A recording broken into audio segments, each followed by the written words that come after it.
এসো কুরআন হাদিসের আলোয়। রাসেলস ভাইপার নামক সাপ নিয়ে আতঙ্কে আছি।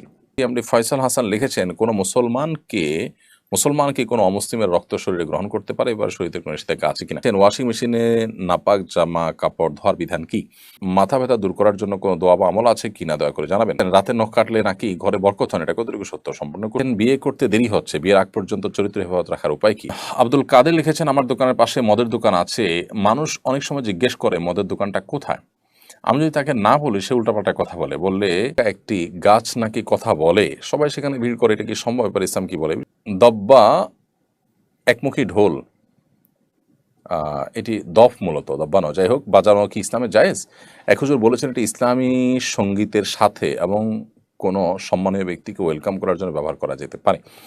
দফ ব্যবহার করার একটা সেরাই জায়গা হলো বিয়ে শাদী। বাচ্চারা বিয়ে শাদীতে আনন্দ করার জন্য বিভিন্ন শ্লোক বা ভালো কথামালা আছে, ভালো কথা আছে, এরকম কোনো গান যদি খালি মুখে তারা গায়, পাশাপাশি দফ বাজাতে চায়, তো সেটি বা করতে পারে। এর বাইরে সাধারণত অন্য কোনো ইসলামী গজল বা এ জাতীয় কোনো কিছুর সাথে দফের আওয়াজ যুক্ত করা জায়েজ বলে আমার জানা নেই। যদি কেউ বলে থাকেন, তার কাছ থেকে একটু প্রমাণ জানার চেষ্টা করবেন। মারুফ হাসান লিখেছেন, গোপালগঞ্জের এক এলাকা একটি গাছ নাকি কথা বলে, সবাই সেখানে ভিড় করে, এটা কি সম্ভব? ব্যাপারে ইসলাম কি বলে? বিষয়ে বহুত আলোচনা হয়েছে, আমি দেখেছি সোশ্যাল মিডিয়াতে, অনেকেই প্রশ্ন করছেন আজকেও। প্রথম কথা হলো যে আল্লাহ সুবহানাহু ওয়া তাআলার কাছে তো অসম্ভব কোনো কিছুই নয়, সব কিছুই আল্লাহ তাআলার কাছে সম্ভব। কিয়ামতের ময়দানে মানুষের হাত মুখ যখন কথা বলবে, তখন মানুষ আশ্চর্য হয়ে বলবে যে এরা কথা বলছে। তখন আল্লাহ তাআলা সে প্রসঙ্গে বলেছেন যে সেদিন মানুষের অঙ্গ প্রত্যঙ্গগুলো বলবে যে আনতাকানাল্লাহুল্লাযী আনতাকা কুল্লা সেই, আজকে সে আল্লাহ আমাদের কথা বলার শক্তি, বাকশক্তি দিয়ে দিয়েছেন, যিনি সব বস্তুকে বাকশক্তি দিয়েছেন, অন্য সবাইকে বাকশক্তি, যাদের বাকশক্তি আছে তাদেরকে দিয়েছেন, আমাদেরকে আল্লাহ সেভাবে দিয়েছেন। তো এটা আল্লাহর জন্য অসম্ভব কিছু না। বিশেষ করে কিয়ামতের আগে গাছ কথা বলবে, কোনো গাছের আড়ালে কোনো ইয়াহুদি লুকিয়ে থাকলে তখন গাছ বলে দিবে যে আমার আড়ালে ইয়াহুদি লুকিয়ে আছে, হে মুসলিম, তাকে তুমি হত্যা করো।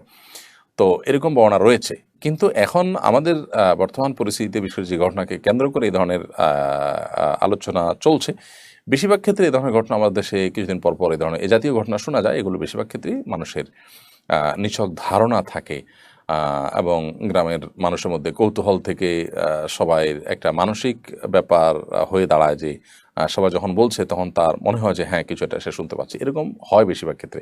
বাকি এক্ষেত্রে কী ঘটেছে অ্যাকচুয়াল আমি সেটা জানি না, তবে আল্লাহ সুবহানাহু ওয়া তাআলার জন্য সব কিছুই সম্ভব।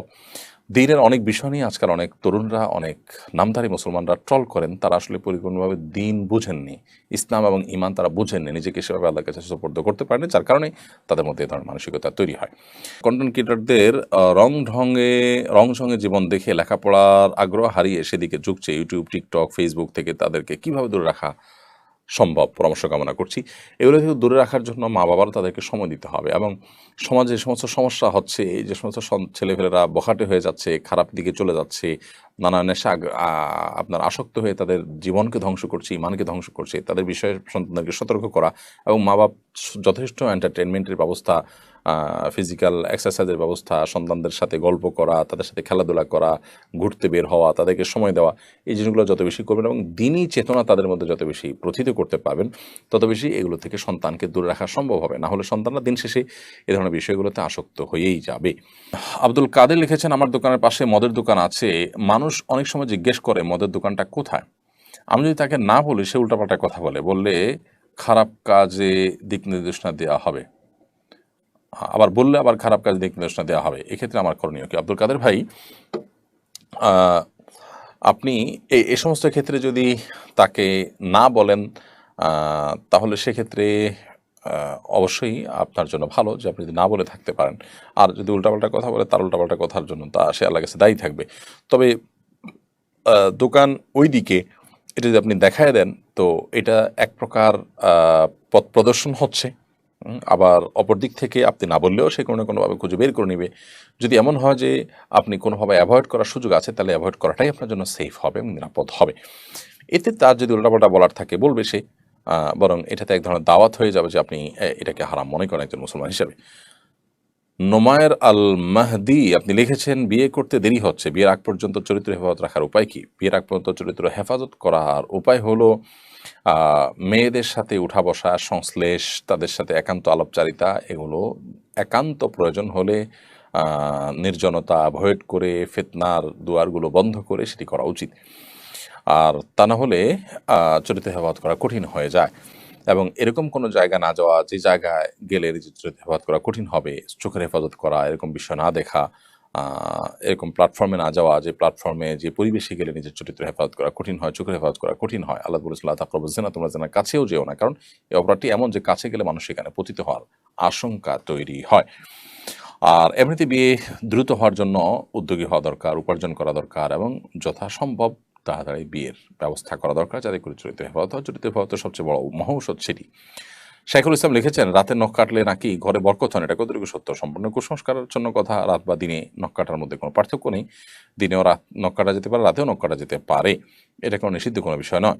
সুমাইয়া মজুমদার আপনি লিখেছেন, মাথা ব্যথা দূর করার জন্য কোনো দোয়া বা আমল আছে কিনা দয়া করে জানাবেন। মাথা ব্যথা নয়, শুধু শরীরে যে কোনো জায়গায় যদি ব্যথা হয়, আমরা ওষুধ সেবন যেমন করতে পারি, নবী সাল্লাল্লাহু আলাইহি ওয়াসাল্লাম বলেছেন তাদাও, তোমরা যে কোনো রোগে আক্রান্ত হলে ওষুধ সেবন করো, নবী সাল্লাল্লাহু আলাইহি ওয়াসাল্লাম নির্দেশ করেছেন। অতএব ওষুধ সেবন করা, চিকিৎসা গ্রহণ করা এটি সুন্নাহ। পাশাপাশি আল্লাহ তাআলার কাছে দোয়া করবো একজন ইমানদার, কারণ ওষুধেরই যে সব ক্ষমতা আছে তা নয়। কত ওষুধ কাজ করে না, আবার কতজনের ওষুধ ছাড়া আল্লাহ তাআলা সুস্থ করে দেন। তো ইমানদার আল্লাহর অলৌকিক সাহায্য পাওয়ার আশায় তিনি আল্লাহ সুবহানাহু ওয়া তাআলার কাছে দোয়া করবেন ব্যথা দূরের জন্য। যে কোনো ব্যথা দূরের জন্য নবী সাল্লাল্লাহু আলাইহি ওয়াসাল্লাম সেখানে একটা দোয়া আছে, আউযু বিইজ্জাতিল্লাহি ওয়া কুদরাতিহি মিন শাররি মা আজিদু ওয়া হাজির। আবারও বলছি, যেখানে ব্যথা হয় সেই জায়গাটা ধরে, মাথা হলে মাথা, যে জায়গায় হোক সেখানে ধরে এই দোয়া পড়া, আউযু বিইজ্জাতিল্লাহি ওয়া কুদরাতিহি মিন শাররি মা আজিদু ওয়া হাজির। 7 বার এই দোয়াটা আমরা পাঠ করব। যে কোনো জায়গায় ব্যথা হবে সেই জায়গাটা ধরে ইনশাআল্লাহ তাআলা ব্যথা দূর করবেন। ওয়াশিং মেশিনে নাপাক জামা কাপড় ধোয়ার বিধান কি?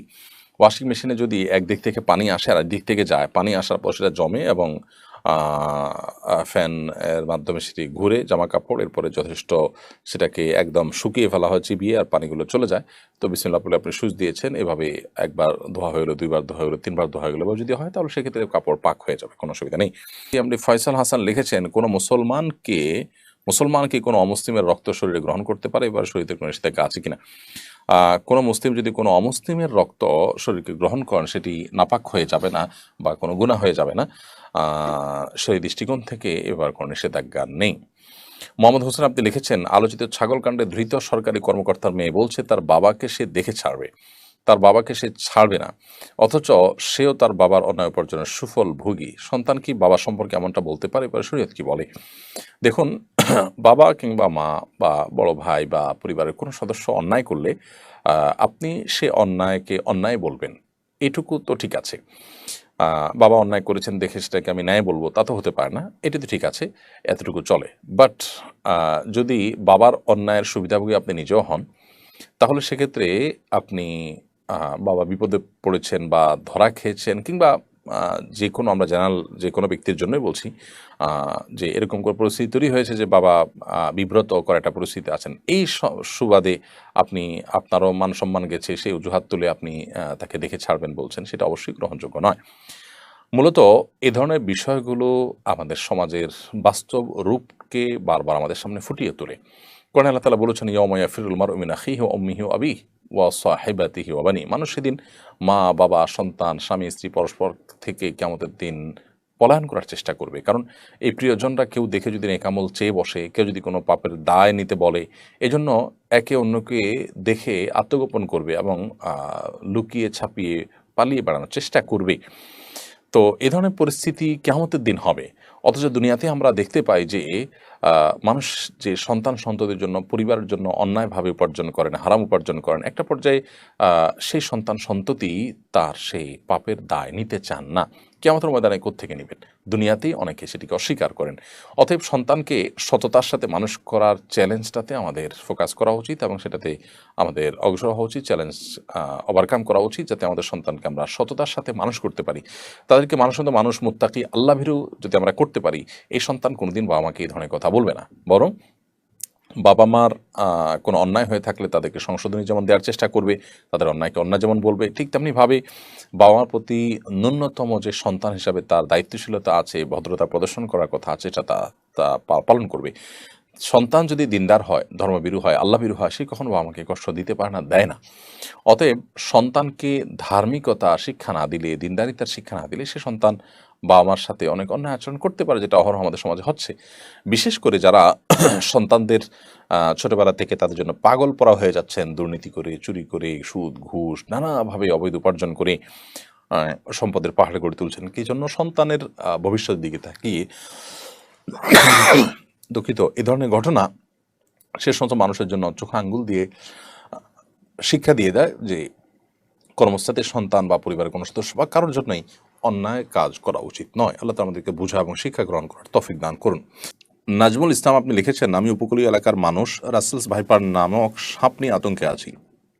সাপ থেকে বাঁচার একটি দোয়ার কথা শুনি, এটা কি সঠিক? ভাই নাজমুল ইসলাম, সূরা আবু দাউদ, নাসাই এবং আহমদে বিশুদ্ধ সূত্রে বর্ণিত হয়েছে নবী সাল্লাল্লাহু আলাইহি ওয়াসাল্লাম থেকে যে তিনি একটা দোয়া শিক্ষা দিয়েছেন, যে দোয়ার মধ্যে বিভিন্ন ক্ষয়ক্ষতি থেকে আল্লাহ তাআলার কাছে আশ্রয় প্রার্থনা শিক্ষা দেওয়া হয়েছে, এবং সেই দোয়াতে সাপে কাটার মাধ্যমে কারোর মৃত্যু যেন না হয় সেজন্য আল্লাহর কাছে আশ্রয় প্রার্থনা করা হয়েছে। দোয়াটা সঠিক। দোয়াটা হলো, আল্লাহুম্মা ইন্নী আউযু বিকা মিনাল হাদমি ওয়া আউযু বিকা মিনাত তারাদ্দি ওয়া আউযু বিকা মিনাল গারকি ওয়াল হারাকি ওয়া আউযু বিকা মিন আন আমুতা লাদীগা। যার অর্থ হলো, হে আল্লাহ, আমি কোনো ওয়াল চাপায় অথবা উপর থেকে পড়ে গিয়ে মৃত্যু, ওয়াল চাপায় মৃত্যু, কিংবা পানিতে ডুবে মৃত্যু, কিংবা কোনো আগুনে পুড়ে মৃত্যু, কিংবা কোনো সাপে কাটায় মৃত্যুবরণ থেকে আমি আপনার কাছে পানাহ চাই। অতএব এই মর্মে দোয়া করাটা বিশুদ্ধ হাদিস দ্বারা প্রমাণিত।